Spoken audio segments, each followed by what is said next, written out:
We all have that picture in our minds, don't we? Maybe from movies, maybe just pop culture, the Navy fighter pilot. Yeah, the sunglasses, the speed. Exactly, the sheer skill. But, have you ever really dug into what it actually takes to become one?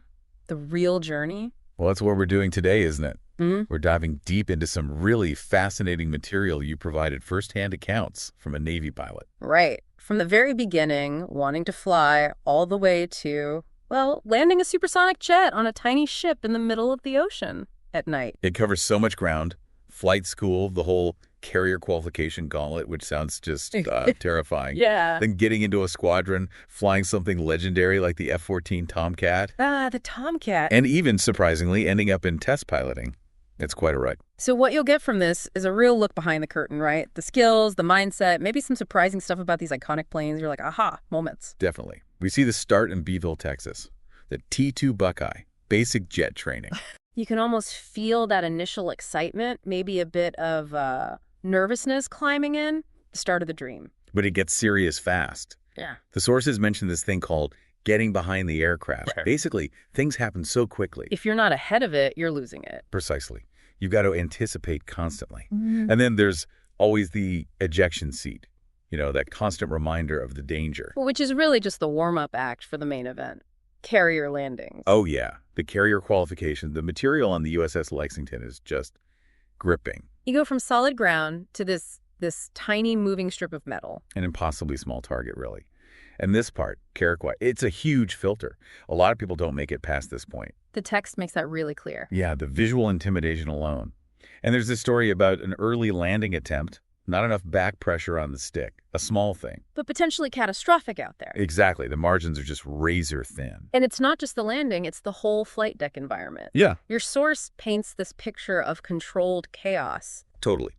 Planes moving, people everywhere, jet blast. And these young sailors orchestrating the whole thing. Meanwhile, the pilot's just trying to get down in one piece. Which brings us to that first arrested landing.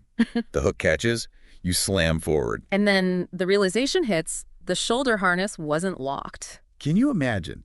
That jolt forward into the instrument panel. It's such a stark reminder, isn't it? Uh-huh. Procedures, attention to detail.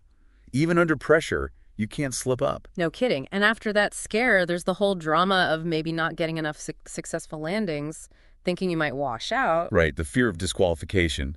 But then, relief. The first few landings counted. And boom, you're a tailhooker, part of the club. So after that massive hurdle, the training shifts gears. They move on to the A-4 Skyhawk. Ah, the scooter. Vietnam workhorse. Yep, and now it's about tactics. Bombing runs, low-level navigation, ACM air combat maneuvering, dogfighting. And it sounds like bombing. Well, it wasn't his natural talent. Huh? Apparently not. The source mentioned some funny nicknames for the targets he kept missing. Shade Tree and Loom Lobby. Shade Tree and Loom Lobby. Love it. But dogfighting, ACM, that clicked. He had a knack for the 3D chess of it all. That makes sense. That competitive edge comes out. The material mentions this unofficial motto. If you're not cheating, you're not trying hard enough. Which tells you something about that high-performance world, doesn't it? Always looking for an edge. Within limits, hopefully. Well, yeah. And all this training, it leads to the big prize. Yeah. Getting assigned to the F-14 Tomcat. Finally. You can feel the excitement in the text about that. And the wing ceremony before that, falling a parent into service. That's a big moment. Huge. So off to Nassau Oceana, Virginia Beach. Mm-hmm. And the F-14. It's a whole different beast. Way more complex, right. And no two-seat trainer where the instructor can just take over. Exactly. It meant serious simulator time. Deep dives into the systems before getting in the jet. First flights were with experienced pilots, then with your RAO. A radar intercept officer, goose, basically. Pretty much. Managing radar, weapons, a real team effort back there. And then the next big challenge. Carrier qualifying in the Tomcat. At night. And the F-14, it had, let's say, handling characteristics at low speed that made night traps particularly interesting. So the first attempt doesn't go well.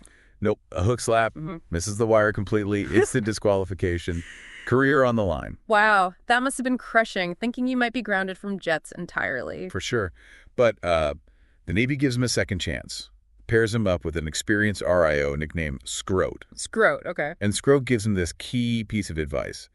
Don't just chase altitude and airspeed. Be on top of it. Constant tiny adjustments. Like staying ahead of the aircraft again. Exactly. And the source says that advice stuck way beyond just flying. So the next attempt, pitch black, no moon, carrier lights hazy. The tension must have been unbelievable. You could feel it reading it. And then success, a clean trap. The relief, just immense, overcoming that hurdle. And as things happen, squadron life, celebrations, leads to meeting someone named Leslie. Right. And things move fast. The text suggests the Navy culture kind of encouraged marriage, maybe? Interesting. So, wedding plan, but then, second thoughts. Right on the wedding day, a really honest, kind of raw moment in the account, realizing it wasn't maybe the deepest connection driving it. Life happens even amidst all that intensity. So after time in the squadron, the world-famous Pukin Dogs, great name. Yeah, described as a mix of athlete and rock star attitude. There's a pivot towards test pilot school, Pax River. Yeah, pretty early in his fleet tour, which is interesting. Suggests a real pull towards the technical side, the engineering side of aviation. So test pilot school, that's a different world altogether, isn't it? Completely. Right. It's less about just flying, more about analyzing flight, performance, systems, weapons. Even learning to use early PCs was a hurdle mentioned. Really? Yeah. But it also meant working with pilots from other services, other countries even.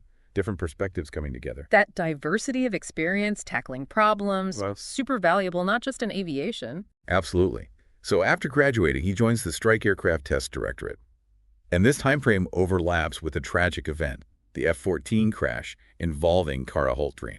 A really sobering moment, a reminder of the risks, especially with the F-14's known handling issues. Yeah, the source even mentions that Top Gun scene where Goose hits the canopy.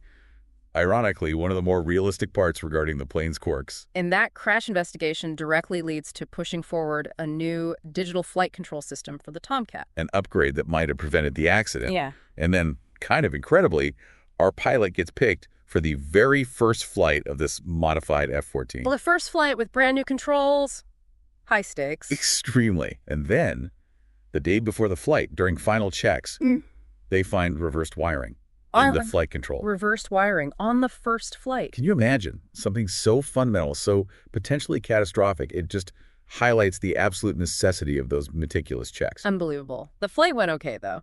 It did, successfully. A huge testament to the whole team, their diligence. It's quite the end point for this part of the journey. So if we kind of wrap this all together, the key takeaways about, you really see this intense progression, don't you? Yeah, from that initial, maybe naive excitement. Through the absolute pressure cooker of carrier landings. Honing actual combat skills. Living that unique squadron culture. And then moving into this super demanding analytical world of test piloting. Pushing the envelope, literally. And that detail about the flight deck and the sandstorm haze, that really sticks with you. Or finding those crossed wires, just wow. Those moments really drive home the intensity and the stakes involved. Thinking about, our listeners wanting to understand complex fields, this journey just screams dedication, constant learning, adaptation. And precision. Absolute precision required for mastery in a field like this. But those principles apply everywhere, really.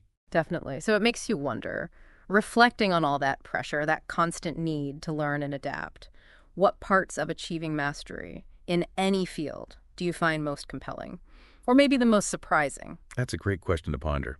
What goes on behind the scenes of peak performance is often way more complex and challenging than we